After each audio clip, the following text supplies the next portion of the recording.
Dieu promet à Abraham de faire de lui le père d'une multitude. Il lui promet qu'au travers de Sarah, il allait lui donner un enfant. Les années passent et l'enfant ne vient pas. Sarah pousse Abraham vers Agar et ils ont un enfant, Ismaël, qui n'était pas le fils de la promesse. Et Dieu vient corriger cela. Il passe par Sarah afin de demander à Abraham de chasser Ismaël. Ismaël est le symbole de la volonté permissive, de quelque chose que tu as fait parce que tu étais impatient, d'une relation dans laquelle tu es parce que tu as forcé dans la chair, d'une chose que tu trimbales dans ta vie mais tu sais que ce n'est pas le plan parfait de Dieu. Et Dieu t'a toujours dit d'ôter cette chose de ta vie. Et certains, ils attendent le soir pour enlever Ismaël de leur vie, alors que c'est le matin. Il y a quelque chose dans ta vie qui n'est pas la volonté de Dieu. C'est Ismaël. Dans des moments charnels où tu avais perdu ta vie de prière, ton intimité avec Dieu et ta foi, tu as fait des alliances, tu as engendré des choses, tu as commencé des choses, mais tu te rends compte quand tu deviens spirituel que ce n'était pas le plan de Dieu. Et Dieu te dit d'enlever Ismaël, et c'est le matin. Ismaël peut être même un ministère que tu as commencé, mais ce n'était pas le plan de Dieu. Ismaël, ça peut être un fiancé avec lequel tu es, mais ce n'est pas le plan de Dieu. Ismaël, ça peut être une affaire dans laquelle tu es, mais ce n'est pas le plan de Dieu. Ismaël, ça peut même être une maison dans laquelle tu habites, mais ce n'est pas la volonté parfaite de Dieu. Ismaël est un enfant, mais il n'est pas la promesse. Quand tu as Ismaël dans ta vie, plus tôt tu te débarrasses de lui, plus tôt Isaac grandira, car la présence d'Ismaël met mal à l'aise Isaac. Qui est Ismaël dans ta vie? Un amoureux de Dieu ne tarde pas d'enlever Ismaël. Tôt le matin, il enlève Ismaël. Quand tu te rends compte dans ta vie que ce que tu pensais être le plan parfait de Dieu n'est pas le plan parfait de Dieu, tu peux dire à un fiancé: je pensais que tu étais l'homme de ma vie, mais Dieu m'a dit que moi, je serai une grande servante de Dieu. Je ne peux pas épouser un païen.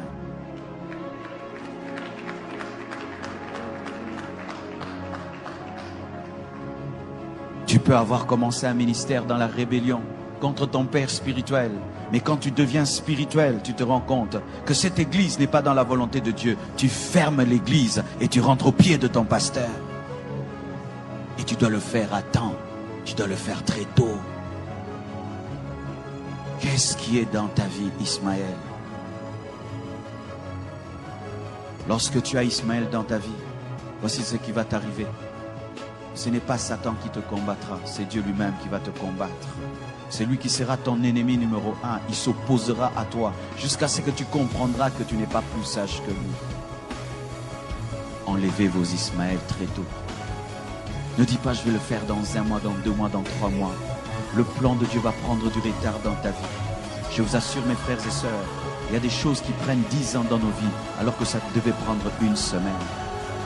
Tellement que tu as tardé d'enlever Ismaël, tellement que tu as tardé d'enlever Ismaël, et Dieu voit qu'Isaac sera en danger.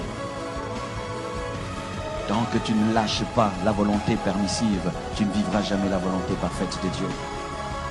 Certains ici, vous êtes dans des relations qui ne sont pas de Dieu. Tu vis dans la même maison qu'un homme qui ne t'a pas épousé. Mais Dieu t'a toujours dit qu'il va te donner ton mari. Mais voici la condition que tu as donnée à Dieu. Donne-moi d'abord mon mari avant que j'abandonne celui-ci. Ça ne marche pas comme ça. Tu lâches Ismaël.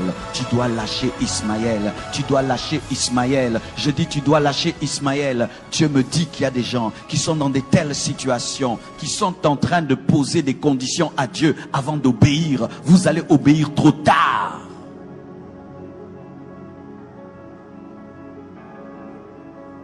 Le Seigneur te dit que les affaires que tu fais, ce sont des mauvaises affaires.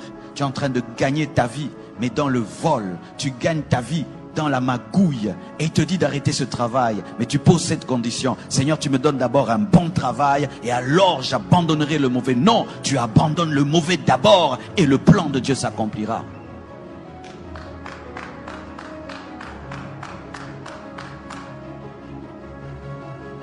Es-tu dans la volonté parfaite de Dieu? La chose que tu as a été engendrée par quoi? Par l'impatience? A été engendrée par la chair? a été engendré par l'esprit, a été engendré par toi-même. Tu as forcé les choses. Et voilà que tu as Ismaël entre tes mains. Un enfant problématique. Jusqu'aujourd'hui, Ismaël est un problème pour Abraham. Ismaël a engendré tous ces gens qui bombardent le monde et qui créent des guerres dans le monde entier. Faites très attention. Obéissez à temps. Vous savez, mes frères et sœurs, lorsqu'une maladie est au début, on peut la soigner très tôt. Mais si tu la laisses grandir, tu peux vivre une amputation. Plus tôt tu obéiras à Dieu, plus tôt Dieu te guérira. Et si tu fais 10 ans, 20 ans, 30 ans avec Ismaël, il fera partie de ta vie. Et le jour que Dieu va l'enlever, une partie de toi sortira. C'est lorsque des gens arrivent jusqu'à avoir des enfants avec un mari d'autrui, des enfants qui ont grandi. Et là maintenant, l'Esprit de Dieu te dit de te séparer. Mais vous voyez le déchirement que ça cause. Ce n'est pas seulement que tu te sépares d'un homme, mais il y a des enfants. Pourquoi? Tu as gardé d'enlever Ismaël de ta vie.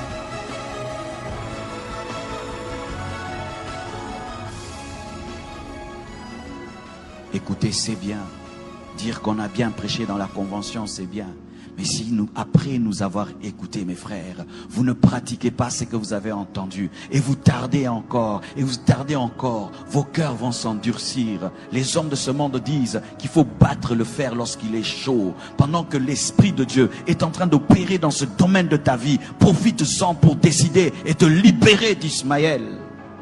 Abraham aimait Ismaël. Ismaël était son fils. Mais quand l'esprit est passé par Sarah pour l'en défaire, très tôt matin, il a obéi. Pourquoi? Parce que s'il faisait 2 semaines, il allait changer d'avis.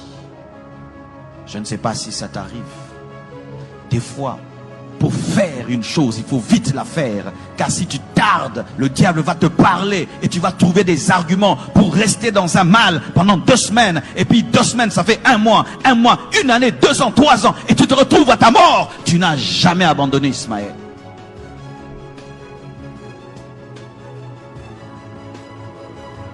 Même si tu vas laisser Ismaël dans le désert en pleurant, pleure, mais laisse-le dans le désert.